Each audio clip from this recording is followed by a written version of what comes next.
The private dining room on the 34th floor of the Harlow building did not welcome strangers. Court Bellamy had made sure of that. The elevators required a key card that existed in exactly 11 wallets in the city of Montreal. The staff who served the room had signed agreements that cost more to break than most people earned in a decade. The men who sat at the table each Thursday evening were not men who expected interruptions. Then the door opened. She was maybe 8 years old. Her coat was too thin for November in Quebec, and her boots were the kind that had been resoled once already and would need it again before spring. She stood in the doorway with both hands pressed flat against her thighs as if she was trying to keep herself from shaking. She did not cry. She did not look at the men who had gone still around the table. She looked only at Court Bellamy the way a compass needle finds north without being asked. She reached into the front pocket of her coat and pulled out a folded envelope. She held it toward him across the distance of the room. Stay with this story, because it is not about money or power or the city of Montreal and who controls its quieter machinery. It is about what a dying woman trusted a dangerous man to become, and whether 8 years of silence can be forgiven by a child who never knew she needed to. Court did not say everyone out. He did not need to. The men around the table had worked with him long enough to understand that when his face went still like that, not cold but arrested, like a man who has just heard a sound he thought he would never hear again. The room was no longer theirs to occupy. Chairs moved, glasses were set down with care. Brennan, his second, paused near the door and looked at the girl. Then he looked at Court. Something passed between them that Court would not name until much later. The door closed. There were two of them now. Court Bellamy, whom half of Montreal's financial district crossed the street to avoid, and a small girl in a second-hand coat standing in a room that cost more per hour than her mother had probably earned in a month. "What is your name?" he asked. "Hazel," she said. "Hazel Fournier." The last name arrived in his chest like a fist closed around something old and vital. Fournier. He had not spoken it aloud in 7 years. Had not allowed himself to, though there were nights the name had moved through him like weather he could not stop. She held the envelope out further. "My mom said to give you this. She said you would understand what it means." He crossed the room and took the envelope from her hands. His name was written on the front in Sylvie's handwriting. He recognized it before he had finished reading the letters. She had always written with too much pressure, as if she was trying to leave impressions that would last. He did not open it yet. "How old are you, Hazel?" 8, 8.5, she added. The way children add fractions when every month still feels like territory claimed. 8. He did the arithmetic without wanting to. 8 meant Sylvie Fournier had left Montreal carrying more than the single bag he had later learned she packed. 8 meant that in the years since, while Court had continued building the kind of empire that existed in silence. Property holdings, city contracts, arrangements that never appeared in any filing. A girl with his blood had been growing up somewhere he did not know, learning to walk and read and tie her boots and fold herself small enough to survive. "Sit down," he said. Hazel looked at the chair nearest her. She sat on the edge of it, spine straight, feet not quite reaching the floor. "Are you hungry?" She looked at the remnants of dinner on the table. She said nothing. "When did you last eat?" "Breakfast." Her voice was careful, measured. It sounded like the voice of a child who had learned to make small needs sound even smaller. Court pressed the call button near the wall. When the staff line answered, he kept his voice level. "Bring something warm. Soup, bread, milk if there is any. Knock before entering." "Yes, sir." He pulled a chair out across from her and sat. He was aware of how large he was in this room, how much space he occupied when he was not trying to diminish himself, which was almost never. He folded his hands on the table. He kept his voice quiet. "Where did you come from tonight?" She named a neighborhood in Rosemont. He knew it. Modest streets, old duplexes, the kind of place where people kept their curtains closed not out of suspicion but out of habit. "How did you get here?" "Bus," she said, "and then I walked." She paused. "I looked your name up at the library. There were a lot of articles." He studied her face. She had Sylvie's mouth, the particular stillness of it when she was deciding what to say, and something else. Something around the jaw and the steadiness of the eyes that Court recognized from photographs he had seen of himself as a boy and never much liked looking at. He opened the envelope. The letter inside was 2 pages, handwritten on paper torn from a lined notebook. The date at the top was 3 weeks earlier. "Court, I am writing this from the oncology ward at Hôpital Maisonneuve-Rosemont. I have probably rewritten the first line 100 times.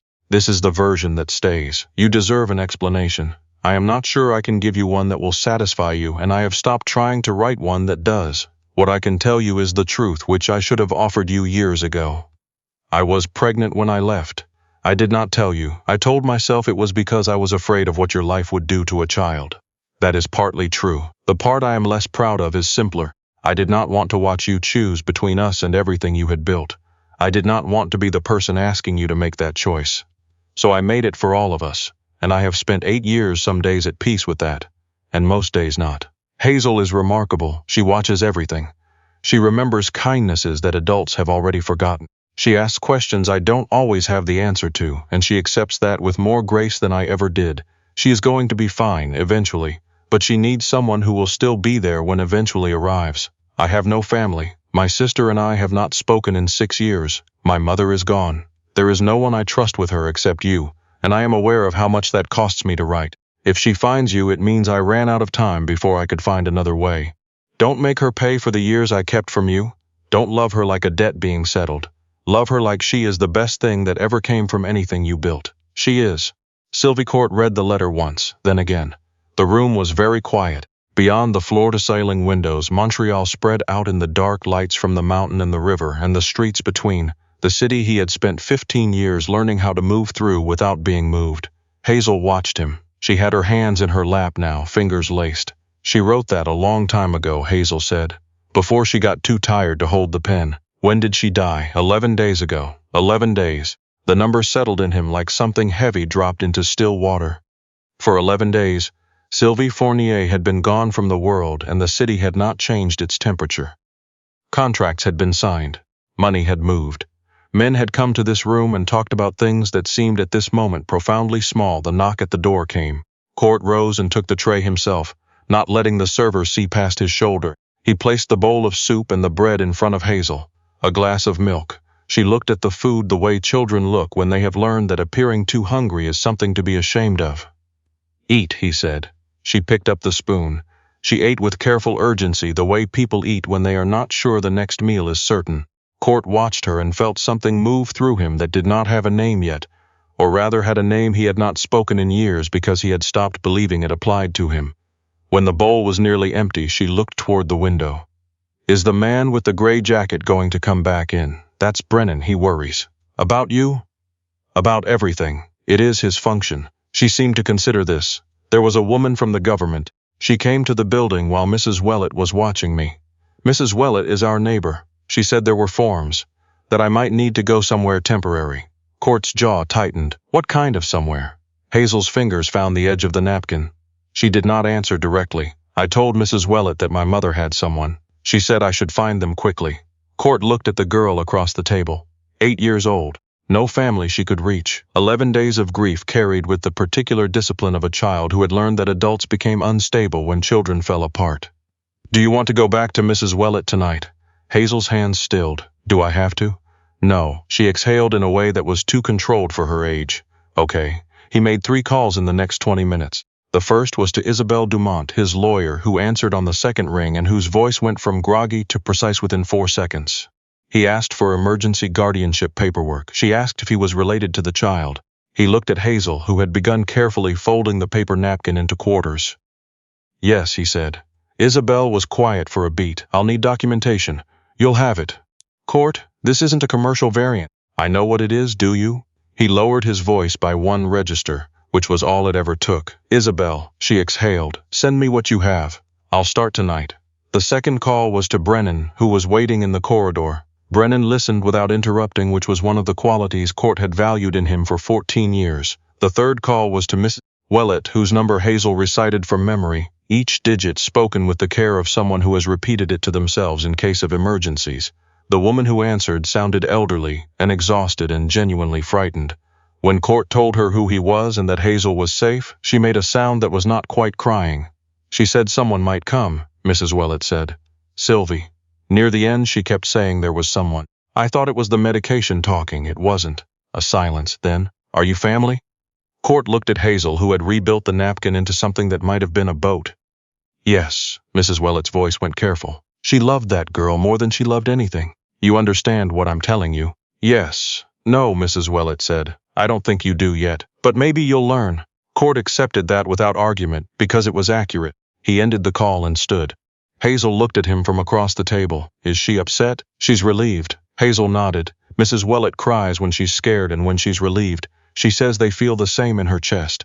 Court looked at this child, this daughter, this person who had existed for 8 years without his knowledge, and felt the ground of him shift in a way that had nothing to do with the city or the contracts or the long, careful architecture of his power. "We're leaving," he said. "Where are we going? My house. Is it far?" "No." "Does anyone else live there?" "No." She slipped from the chair and stood in front of him in her thin coat. He reached for it automatically to help her into it, then stopped. He was not sure if she would accept that yet. She solved it by lifting one arm slightly. He helped her into the coat.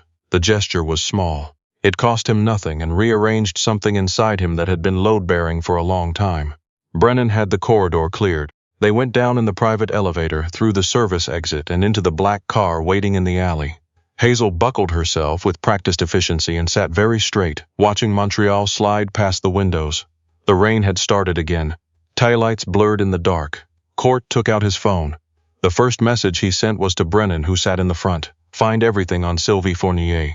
Last address, medical records, anything relating to the child, before morning.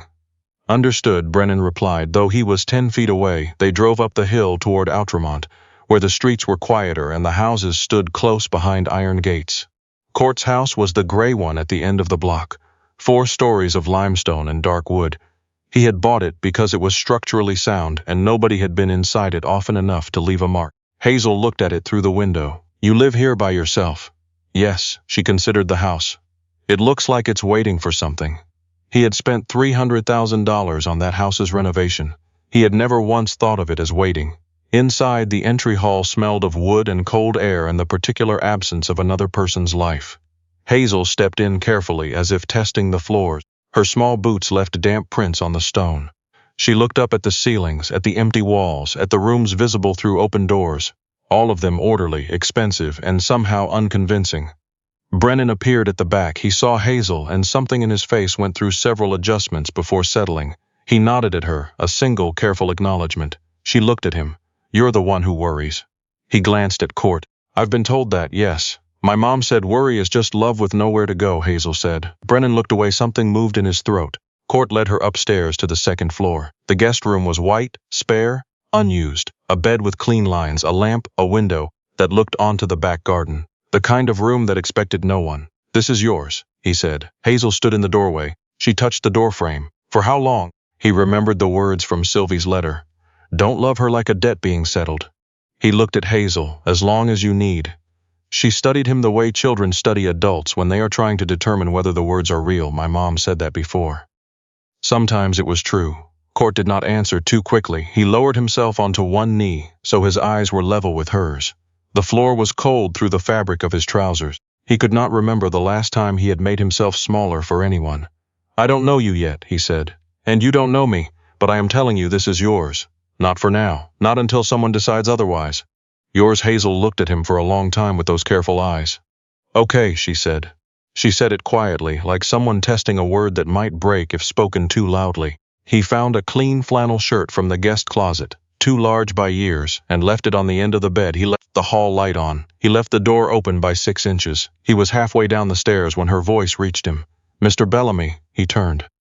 Did you know my mom a long time ago? Yes, were you good to her? He stayed on the stair. The question deserved the space it was taking up. Not always, he said. Not in the ways that mattered most. Hazel's face was difficult to read in the hallway light.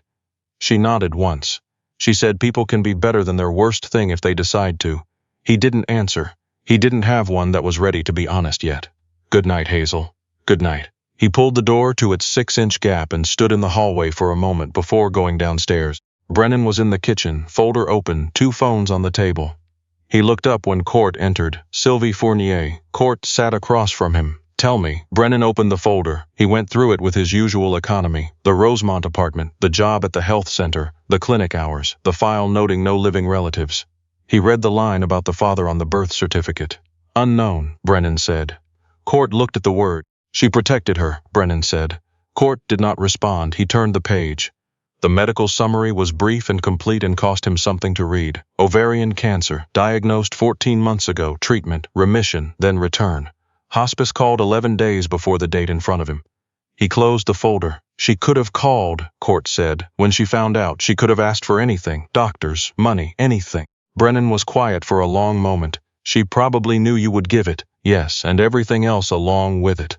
That landed where it was meant to. Court stood and went to the window. The back garden was dark, the trees bare, the limestone wall at the rear, glowing faintly under the security lights. She didn't want the everything else, he said. No, Brennan said. She wanted Hazel to have you without it. In the morning, Hazel came downstairs in the flannel shirt and her leggings, hair pressed flat on one side from sleep.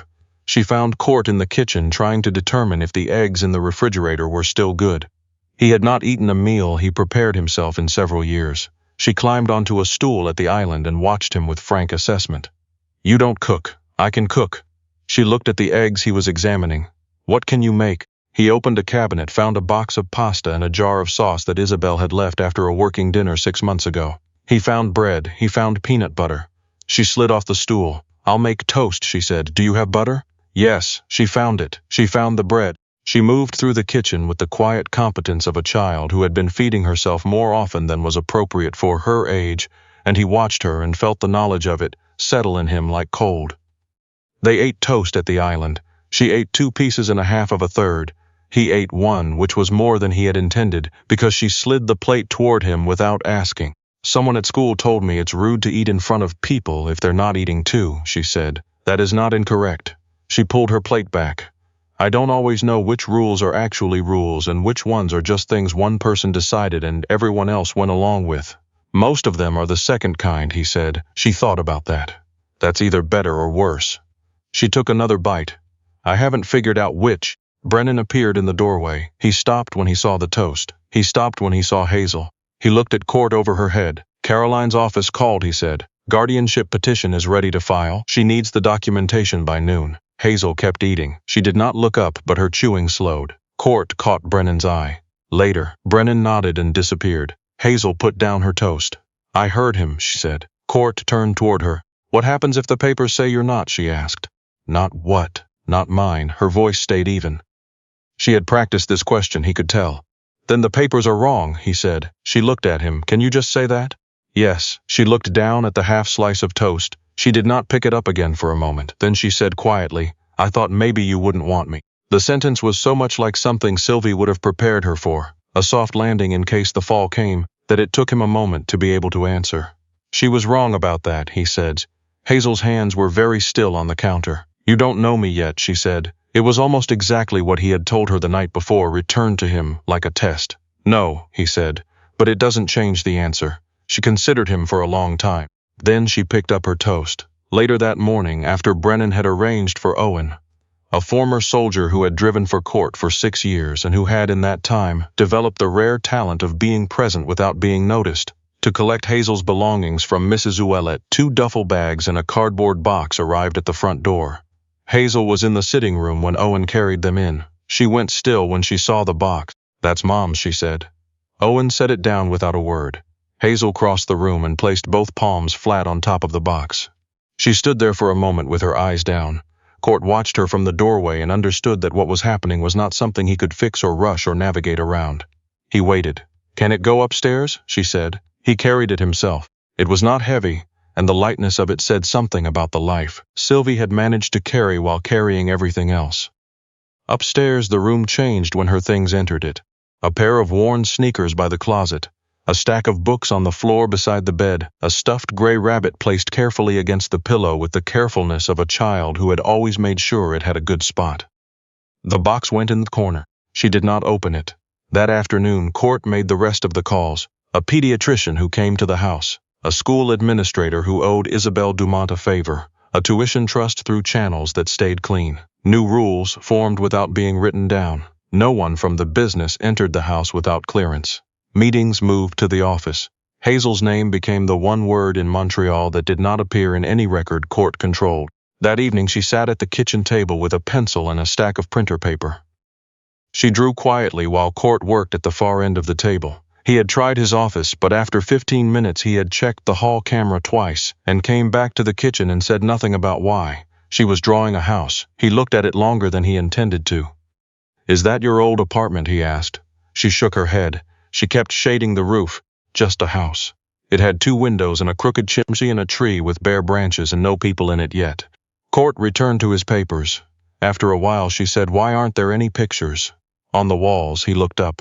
"Never needed any." Hazel's pencil paused. "My mom said a home without pictures is a place that doesn't know what it is yet." He thought of every apartment, every rented room, every expensive house he had lived in without leaving a mark of himself on the walls. "She may have been right," he said. Hazel went back to drawing. "I can make some." 2 hours later, the house with the crooked chimney was taped to the refrigerator. He saw it when he reached for water. He stood in front of it longer than was strictly necessary. Hazel appeared beside him. "You don't have to keep it there. It stays," he said. She nodded and went back to the table. He did not sleep much that night. The house held a different kind of quiet now occupied at its edges. His security monitor showed Hazel's door opening at 12:47. He watched her step into the hallway and sit at the top of the stairs with her arms around her knees, looking down into the dark of the front hall. She did not call for him. She did not make any sound at all. He stood in his study for a long time watching the monitor. He had negotiated with people who carried weapons. He had made decisions that cost men their livelihoods and sometimes more. He did not know how to approach a grieving child on a staircase at midnight, so he did nothing. He watched until she went back to her room at 1:11. The next night she came out again. 1:23. Court went to the linen closet and found a blanket, thick gray wool, still in its original fold. He left it on the top step before midnight. No note. In the morning it was folded neatly where he had left it. She said nothing at breakfast. Neither did he. The third night she came out, found the blanket, wrapped herself in it, and sat with it for 19 minutes.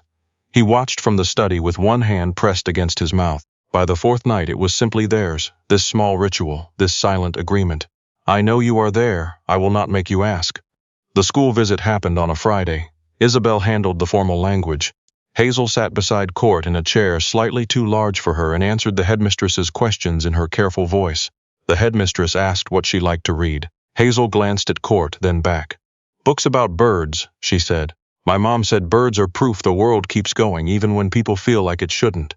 On the way home, Hazel looked out the window for a long time without speaking. He waited. "What if they ask who my dad is?" she said. He felt the words settle into the car's interior. "What do you want to say?" he asked. "I don't know yet." "Then say that. You're allowed to not know yet." She kept looking out the window. She watched a woman walking a dog along a snow-cleared sidewalk and seemed to be considering something too large to say simply.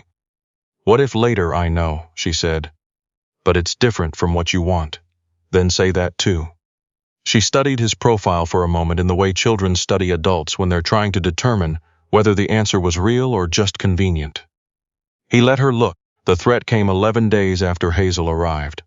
Court was in the middle of a call when Brennan came into the office with the expression he used when something required immediate attention, without the person on the other end of the call knowing that. Court ended the call. Brennan set a phone on the desk. On the screen was a photograph, Hazel outside the school climbing into Owen's car, her red coat bright against the January street, her face half-turned, unaware. Beneath the photograph was a text from an unregistered number. "Everyone has a door, Bellamy. Found yours." Court did not move. Brennan's voice was low. "Pascal Verne.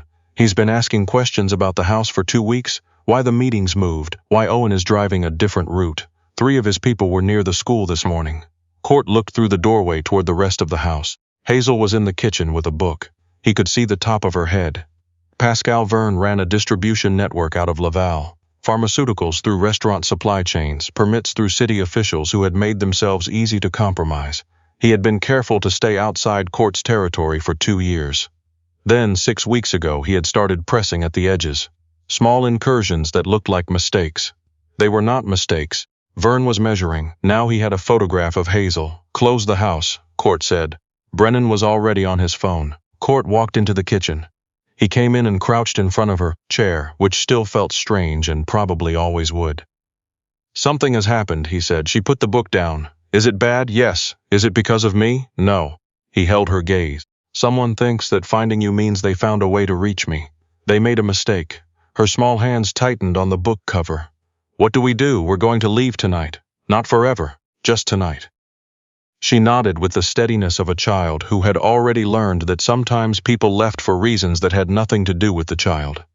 He picked up the gray blanket from the stairs and handed it to her. She took it and tucked it under her arm. In the car, she sat beside him with her hands folded and watched Montreal pass in the dark. After several blocks, she found his hand on the seat beside her, placed her fingers over his. He closed his hand around them. The house near Lac des Deux Montagnes was modest by comparison. Gray clapboard shuttered for winter, salt smell from the water and old wood inside. Owen had swept it and cleared it. Brennan took the front. The drive had been doubled back twice. Hazel fell asleep in the car with her cheek against Court's arm. He carried her inside. He laid her in the room with the pale blue walls and the quilt folded at the foot of the bed and the window that looked toward black water. He took off her boots. He pulled the quilt up. She stirred. "Dad." He stopped. She said it the way people say words they have been carrying for a long time without anywhere to put them. Not loudly, not dramatically, just honestly. "I'm here," he said. "Don't let them take me. They won't. Promise." He sat on the edge of the bed. He looked at her small face in the dim light. "I promise," he said, and this time he understood the weight of it. Downstairs, Brennan was at the kitchen table with a laptop and the photograph of Hazel printed on plain white paper. Court walked in and stood over it. He could have moved on Vern directly. There were men who expected that, including Vern himself. The photograph had been chosen carefully. Show him the girl, make the father lose control, let the boss become a liability. Court picked up the photograph and folded it so Hazel's face was hidden. "He thinks I'll come at him," he said. "Yes, so he'll be ready for that." Brennan waited. Court looked at the dark window. The lake was invisible but audible, the sound of water moving under ice. "Set the meeting," he said. "Somewhere public enough that he brings fewer men, and when you get there." Brennan met his eyes. "I go in as her father," Court said. Brennan was quiet for a moment. "That's not a strategy he's prepared for." "No," Court said, "it isn't. He called Isabel that night and asked what leverage existed through proper channels." "Court," she said. "Vern has city permits that exist because someone decided not to look too hard at the applications. I know. I also know that someone, unnamed, recently sent a rather detailed file to the provincial inspector's office regarding those permits. By the time Court met Vern at a St. Laurent restaurant 2 nights later, private back room, 4 of Vern's men visible and 3 that weren't. The permit file had already triggered a provincial audit. 2 of Vern's city contacts had stopped returning calls. One of his restaurant chains had received a surprise inspection. Vern sat across the table with the careful smile of a man who had not yet received all the bad news. "Bellamy, didn't expect you to come yourself." Court sat. He had come with 2 men outside and Brennan at the bar. That was all. Vern noticed. "You found something you thought you could use," Court said. Vern's smile steadied. "Pretty girl, never figured you for the sentimental type." Court felt the sentence arrive and let it pass through him. He watched Vern's face the entire time he did it. Vern's smile faltered slightly. "Your permits," Court said, "are currently under provincial review. Your contact at City Hall has taken an unexpected leave. The inspector who signed 3 of your restaurant certificates has been asked to appear before the ethics board on Thursday.